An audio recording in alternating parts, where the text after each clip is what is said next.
आपण हे सगळे मुद्दे देखील उपस्थित केलेले होते। यासाठी समोर काही गोपनीय माहिती दिलेली होती, त्या अनुषंगाने काय तपास व्हावा असं आपल्याला वाटतं? बोंधू खरात याला आज न्यायालयीन कोठडी मिळालेली आहे। भारतीय दंडविधान संहितेच्या मध्ये ते पूर्वी कलम होतं की त्याला 14-15 दिवसाची न्यायालयीन कस्टडी मिळायची होती, पण नवीन BNS कायद्यामध्ये एका गुन्ह्यामध्ये 60 ते 90 दिवसाची पोलीस कस्टडी मिळू शकते। तरी न्यायालयाचा आपण आदर करतो। त्याला जरी आज न्यायालयीन कोठडीमध्ये जरी पाठवलं असलं तरी दुसऱ्या गुन्ह्यामध्ये त्याला आता उद्या पोलीस कोठडी मिळेल अशी आमची अपेक्षा आहे।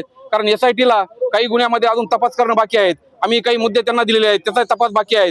त्याच्यामुळे त्याला पोलीस कोठडी मिळावी आणि अनेक गुन्हे त्याच्यावर दाखल आहे, त्याच्यामुळे त्याची पोलीस कोठडी आणखी बरेच दिवस वाढेल अशी शक्यता आहे। त्याच्यामुळे नवीन काही प्रकरणं समोर येत आहेत, त्याच्यामध्ये त्याचा SIT ला आपण चौकशीसाठी आपण वेळ दिला पाहिजे आणि त्याचा आतापर्यंतचा त्यांचा तपास योग्य दिशेने चालला आहे, तो अधिक योग्य दिशेने चालेल आणि या बंधूला अधिक कडक शिक्षा होईल आणि समाजामध्ये एक आदर्श जाईल, बंधू बाबावर वचक बसेल असं आमची या निमित्ताने आम्हाला वाटतंय। एक नवा मुद्दा देखील उपस्थित झालेला आहे। SITच्या चौकशीमध्ये काही माहिती समोर आली, त्या ती आहे असं सांगून तो अनेकांना फसवत होता। विशेषतः अनेक जैन धर्मातले लोक आहेत, त्यांना देखील त्यानं मांसाहार करायला सांगितलं।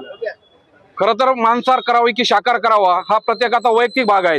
घटनेने तो प्रत्येकाला स्वातंत्र्य दिलेलं आहे, परंतु हा बोंधू बाबा नेव्हीमध्ये सफाई कामगार होता, लोडिंग अनलोडिंगचे कामं करत होता, त्याच्यामुळे त्याचा समुद्राशी संपर्क आला होता। त्याच्यामुळे त्याने ती युक्ती शोधली आणि मासा हा शाकाहारी आहे, कारण तो पाण्यात राहतो आणि त्याच्यामध्ये रक्त नसतं। ज्याच्यामध्ये रक्त नसतं तो शाकाहारी प्राणी आहे असा त्याचा दावा होता आणि तो जैन लोकांना तो ते खाऊ घालत होता। खरं तर हे जैन लोकांच्या व्यक्ती स्वातंत्र्याच्या विरोधात होतं, त्याच्यामुळे तो गुन्हा करत होता असं आम्हाला वाटतंय आणि त्याच्या विरोधात आणखी कारवाई व्हावी या निमित्ताने असं सांगावंसं वाटतंय। तुमचं या सगळ्या निमित्त तुम्ही म्हणालात की जैन लोकांच्या हे सगळं विरोधात आहे, तर तुमचं वैयक्तिक या सगळ्या अनुषंगाने काही तक्रार असेल का?